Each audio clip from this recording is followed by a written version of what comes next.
খাদিজা রাদিয়াল্লাহু তাআলা আনহার সঙ্গে বিয়ের পর মহানবী সাল্লাল্লাহু আলাইহি সাল্লামের সংসার জীবন ছিল সুখের। স্ত্রীর সঙ্গে তার ভালোবাসাও ছিল প্রবল। কিন্তু এই সুখের মধ্যেও তৎকালীন মক্কার পরিস্থিতি নিয়ে তিনি চিন্তিত ছিলেন। তখন এতিমদের কোনো অধিকার ছিল না। নারীদের সাথে পণ্যের মতো আচরণ করা হতো। গরিবদের পরিস্থিতি দিন দিন খারাপ হচ্ছিল, আর ধনীরা হচ্ছিল আরও সম্পদের মালিক।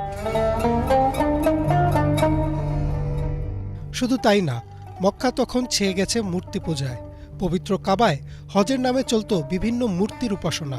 আশপাশের বেশ কিছু শহর থেকে মানুষ তাদের দেবতাদের মূর্তি নিয়ে আসত, আর তা কাবার সামনে রেখে বিভিন্ন প্রকার উৎসর্গের মধ্য দিয়ে তারা হজ পালন করত। আর এই পুরো প্রক্রিয়ায় লাভবান হতো কুরাইশরা, কারণ কুরাইশদের হাতে ছিল কাবার দায়িত্ব। সুতরাং তারা কাবাকে ঘিরে সম্পূর্ণ বাণিজ্য নিয়ন্ত্রণ করত। হজ করতে আসা লোকেদের সাথে নানা পর্যায়ে চলত এই বাণিজ্য। এ বিষয় নিয়ে প্রচণ্ড রকমের চিন্তিত ছিলেন রাসূলুল্লাহ সাল্লাল্লাহু আলাইহি ওয়াসাল্লাম, আর তাই তিনি হেরা গুহায় ধ্যানমগ্ন থাকা শুরু করলেন। তবে এ ধ্যান ছিল অন্যরকম। তিনি রোজা রাখতেন। রোজা রাখা অবস্থায় চুপচাপ চিন্তা করতেন কিভাবে সমাজের এসব সমস্যা সমাধান করা যায়, কিভাবে মানুষকে সঠিক পথে ফিরিয়ে আনা যায়। এভাবে তিনি দিনরাত হেরা গুহায় ধ্যানমগ্ন থাকা শুরু করলেন। এরপর হঠাৎ এক রাতে তিনি দেখলেন গুহার মধ্যে অন্য এক ব্যক্তি। মহানবী সাল্লাল্লাহু আলাইহি ওয়াসাল্লাম প্রচণ্ড ভয় পেলেন, কারণ গভীর রাতে জনমানবহীন এই গুহায় কারো আসার কথা না। সেই ব্যক্তি মহানবী সাল্লাল্লাহু আলাইহি ওয়াসাল্লামকে প্রচণ্ড জোরে চেপে ধরলেন। পরবর্তীতে মহানবী সাল্লাল্লাহু আলাইহি ওয়াসাল্লাম এই ঘটনা বর্ণনার সময় বলেছিলেন তার কাছে মনে হচ্ছিল তিনি হয়তো মারা যাবেন। সেই ব্যক্তি ছিলেন আল্লাহর প্রেরিত ফেরেশতা জিবরাইল আলাইহিস সালাম। জিবরাইল আলাইহিস সালাম মহানবী সাল্লাল্লাহু আলাইহি ওয়াসাল্লামকে বললেন, পড়ুন। মহানবী সাল্লাল্লাহু আলাইহি ওয়াসাল্লাম বললেন, আমি পড়তে জানি না। জিবরাইল আলাইহিস সালাম আবারও তাকে প্রচণ্ড চাপ দিয়ে বললেন, পড়ুন।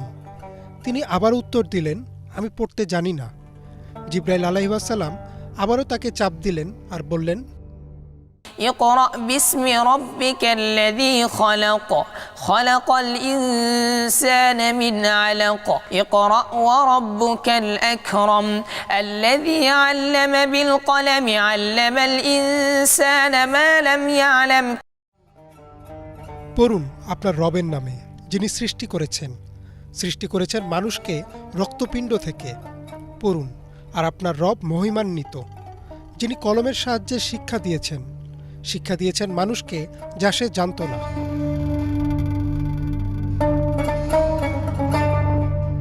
অর্থাৎ প্রথমবার নাজিল হলো আল কুরআন।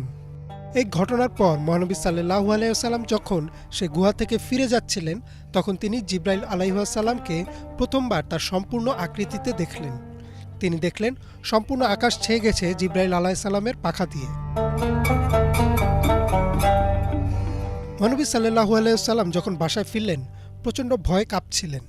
তিনি কোনো কথা বলতে পারছিলেন না, শুধু বললেন, আমাকে ঢেকে ফেলো। খাদিজা রাদিয়াল্লাহু তাআলা আনহা মহানবী সাল্লাল্লাহু আলাইহি ওয়াসাল্লামের অবস্থা দেখে তাকে জড়িয়ে ধরে জানতে চাইলেন কি হয়েছে। মহানবী সাল্লাল্লাহু আলাইহি ওয়াসাল্লাম সব বললেন। সব শুনে খাদিজা রাদিয়াল্লাহু তাআলা আনহা বললেন, আপনি এতিমের খেয়াল রাখেন, অনাহারীকে খাবার দেন, ওয়াদা পালন করেন। আল্লাহ কখনো আপনাকে অপমান করবেন না। এরপর কয়েক মাস আর কোনো ওহী আসেনি।